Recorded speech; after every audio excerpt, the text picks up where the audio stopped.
Welcome to the Leadr Pulse podcast, the podcast for leaders revolutionizing the world of work.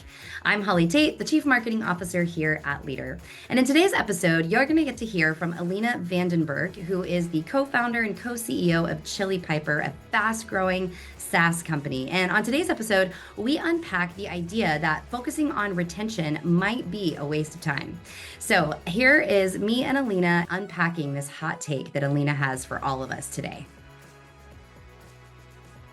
Alina, so the old adage is that people don't leave companies, they leave managers. We at Leadr believe that people leave companies that enable bad managers, but you've got a hot take on this. So do you agree? Is it true that people leave their jobs because they don't like their manager?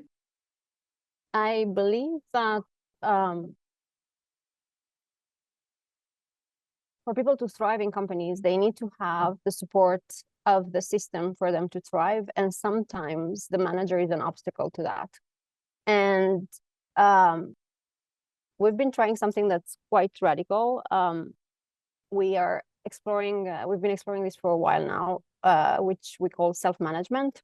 So the idea that teams can achieve amazing results without a de facto manager. There might be a leader, there might be somebody who is a lot more experienced, but we're experimenting with the idea that there's no manager whatsoever. And I know that's kind of a very controversial topic, but I have high hopes that it can work well. I've never heard that before. So how do you do things like accountability or performance reviews? How does that work when you think about a traditional organizational chart where you have hierarchy of who makes the decisions? With a self-management model, how do you guys think about performance and accountability? I can give you an example. So we are doing this experiment with a couple of teams. One of them is the design team. The design team does not have a de facto manager. And what we have done is created microgroups. And the microgroups are made out of volunteers from the team that are activated around some specific topics. One of them might be promotions, another one might be pricing of salaries, another one might be hiring, another one is work distribution, another one might be metrics that we should improve and we should think about. And these microgroups are interesting because it allows those that are part of the microgroups to learn a new skill. They might have never thought about how to measure success for their own team, or they might never thought about how to hire someone spectacular for the team. So it gets them exposed to topics that they might have an interest in, and that's why it's on a volunteering basis. We're also encouraged to have microgroups that are more than two people, so that sometimes it's two people, sometimes it's three people, so that they can balance different points of view in that group.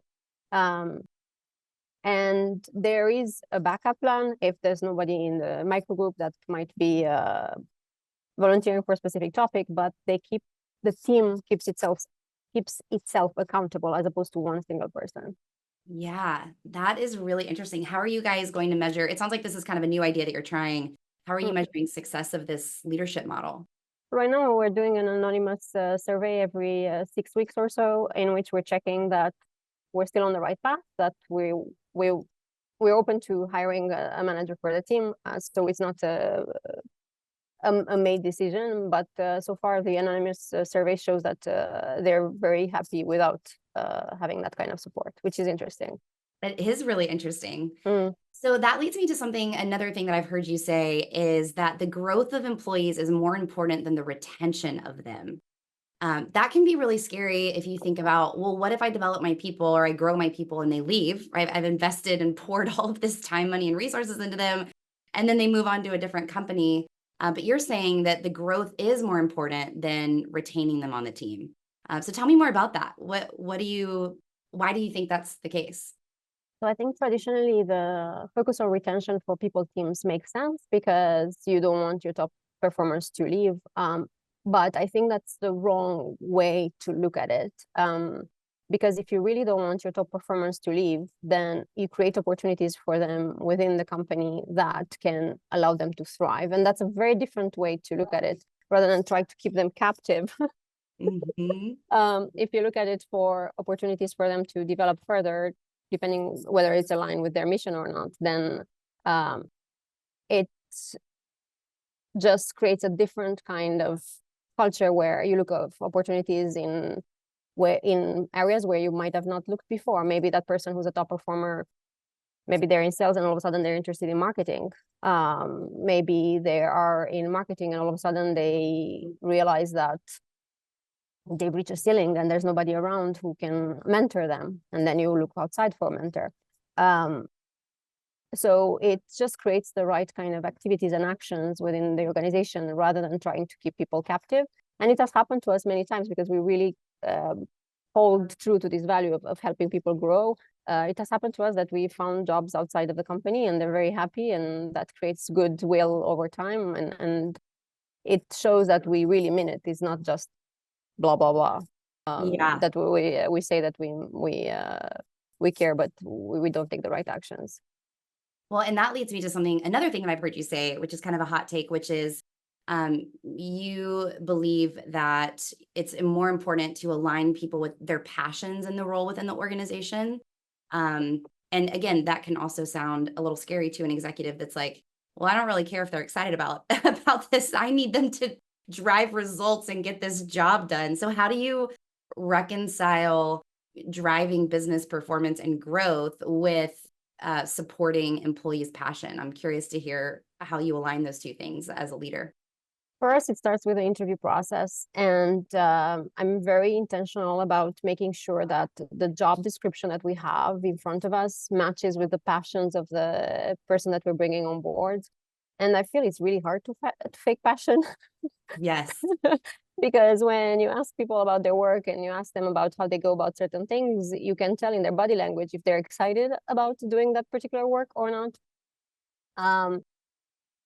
And look, at work, we all use, especially in traditional settings, we're all used to putting a mask on. Everything is great. Everything is wonderful. But the reality is that you get burned out if you do things that are just not aligned with your particular skills or particular way of we're all at different times in our lives and we're going through different personal challenges, and we're just not going to do our best work if we don't manage to align those skill sets with what the company needs as well. So it starts early. If there are pivots, and if somebody realizes that, you know what, they hate Excel spreadsheets, they're tired of Excel spreadsheets, we're very flexible and we allow people to hire freelancers to help them with certain things of their jobs that they may not like.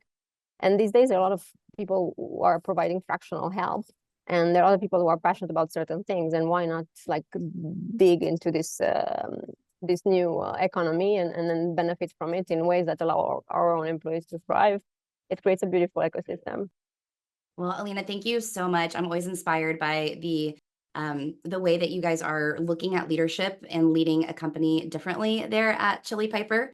And if you do not follow Alina on LinkedIn, you really need to do that. We will drop her LinkedIn in the notes of this show today, because she weekly, sometimes several times a week, creates some really amazing LinkedIn posts about things that she's dealing with as an executive and as a leader. So thank you so much, Alina.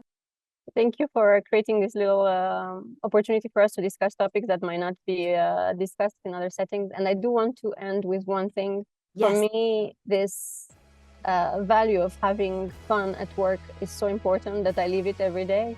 And it's something that I wish I cultivate more in others as well, because life is short and it would be a shame for us to spend it on things that we don't like.